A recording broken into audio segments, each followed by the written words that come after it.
já estamos aqui com o Eduardo Pinheiro, porque hoje o quadro Mundo Digital, gente, já é muito legal, hoje está mais ainda, porque a gente vai falar do comportamento de jovens e crianças com o uso de celular.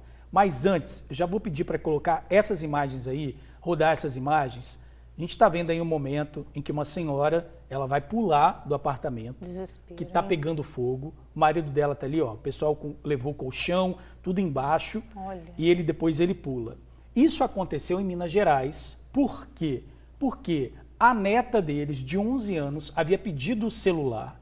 Eles não deixaram ela usar. O que ela fez? Ela disse que ia descer, colocou fogo dentro do apartamento, trancou a porta por fora e deixou os avós ali, sem condição de sair. Por quê? Não é isso, Eduardo Pinheiro? Por quê? Porque ela foi proibida de usar o celular, Bruna. Pois é, a gente sabe que os filhos, netos choram, fazem pirraça, fazem malcriação, tudo para usar ali o tablet, o telefone, celular, ficar na internet, né? E que pode terminar muito mal, como a gente está vendo aí nesse caso. Eduardo Pinheiro, a gente sabe, Eduardo Pinheiro é extremamente envolvido aí nesse universo, dá muitas palestras sobre esses assuntos em escolas. E, Eduardo, é uma situação que está presente aí hoje em muitas casas das famílias brasileiras, capixabas também, né?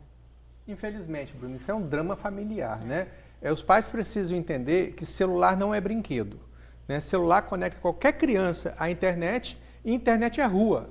Se já não bastasse os riscos intrínsecos da internet, tem a questão também do vício. Muita criança, muito adolescente ficando viciado nessas novas tecnologias. Sabemos que o ser humano dá preferência a atividades prazerosas. Então os pais é preciso saber disso e desde cedo, a primeira vez que entregar um dispositivo dessa natureza para um filho, para uma filha, precisa estabelecer normas e também impor certos limites. Isso é muito importante, impor os limites. A que ponto pode chegar, né? A que ponto pode chegar? A gente tem contato aí com adolescentes que se mutilam, que avançam contra os pais, contra a mãe, né? Inclusive está no jornal Tribuna de hoje, uma matéria dessa natureza. Isso é muito triste. Isso tudo porque lá atrás houve uma falha na questão da vigilância e do aconselhamento. Nós trouxemos aqui, Bruna, algumas dicas, né? Algumas estratégias que podem ser úteis aos pais, estratégias de prevenção. A primeira, estabeleça limites de tempo. Quando você entrega um celular para uma criança, é bom desde o início ele ter um limite, senão ele vai querer ficar ali e vai comprometer outras atividades do dia a dia daquela criança ou daquele adolescente. Crie zonas sem celular, isso é importante. Na sua própria residência tem que ter zonas em que o celular não pode ser utilizado. Por exemplo, na mesa, as refeições, às vezes no quarto, no banheiro, lugares que ele está mais isolado. Então isso é importante também, você criar zonas sem uso do celular. Promova atividades alternativas, é importante. O pai e a mãe hoje em dia tem que se virar nos 30. Você tem que criar alternativas aos filhos. Eu, por exemplo, comprei uma mesa de jogo de botão para jogar com os meus filhos, né?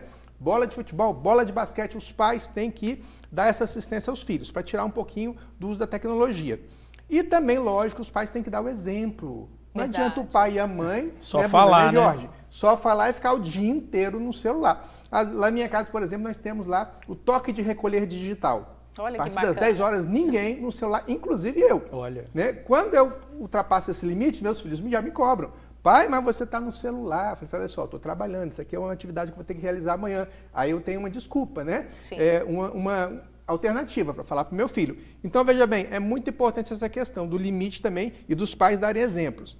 E, por fim, utilize um aplicativo de controle parental, né? Porque não basta só verbalizar, só mesmo aconselhamento.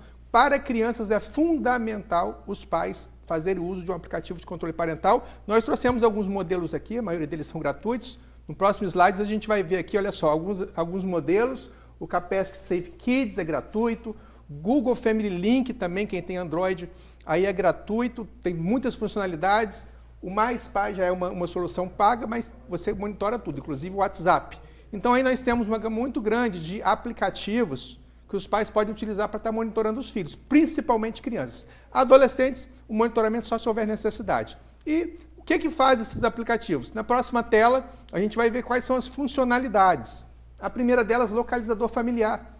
Então, o pai e a mãe vai saber a localização geográfica do filho, onde que o filho está, se de fato ele está onde ele prometeu que estaria.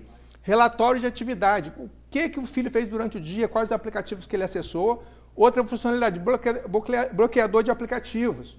Sabemos que adolescentes não podem, crianças não podem ter redes sociais, crianças não podem ter WhatsApp, também crianças não podem ter nenhum tipo de jogo violento, porque tem as idades indicativas. Então, isso aí é uma boa alternativa, porque tem o bloqueador de aplicativos. Ou supervisionado pelo pai, né? Pai e mãe. Supervisionado pelo pai a partir dos 13 anos, né? Em relação aos jogos É e redes proibido sociais. ter... Pelos termos de uso do aplicativo, é proibido sim. Só a partir dos 13 anos. A gente sempre fala isso quando a gente tem oportunidade. Agora, é importante que as famílias não confundam esse tipo de controle, esses aplicativos, esses mecanismos, como invasão de privacidade. Isso tem que ficar bem conversado com a criança, né? Não, eu estou baixando aqui porque eu preciso ter o controle do que você está fazendo. E acabou, pai e mãe é autoridade dentro de casa, né, gente? Excelente colocação, Bruna. Muitos pais me questionam isso, a questão da privacidade da minha filha, do meu filho. Sim, o filho, o adolescente, a criança tem certa privacidade, né? Só que tem outra coisa que está acima da privacidade, que é a segurança do seu filho. Então, a segurança do seu filho está acima da privacidade dele,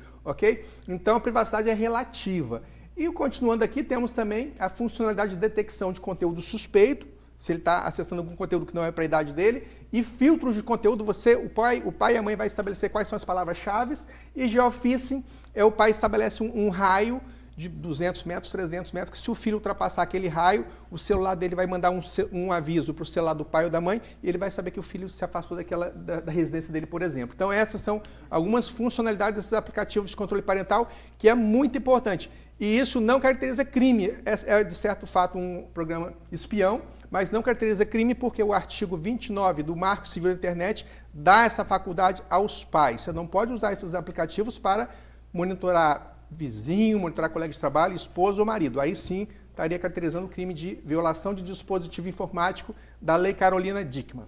Crime é deixar o filho solto fazendo o que ele quer e depois várias consequências acontecem por causa disso. Exatamente, porque a internet é rua, você deixar o filho à vontade na internet pode até caracterizar, Jorge, como você falou aí, o crime de abandono de incapaz. Pai e mãe que não acompanham a navegação de filho está criando um menor abandonado digital. É isso aí. Dicas importantíssimas. Eduardo Pinheiro, obrigada aí pelas informações. Semana que vem está de volta. Até a próxima terça. Até lá. Valeu, meu amigo.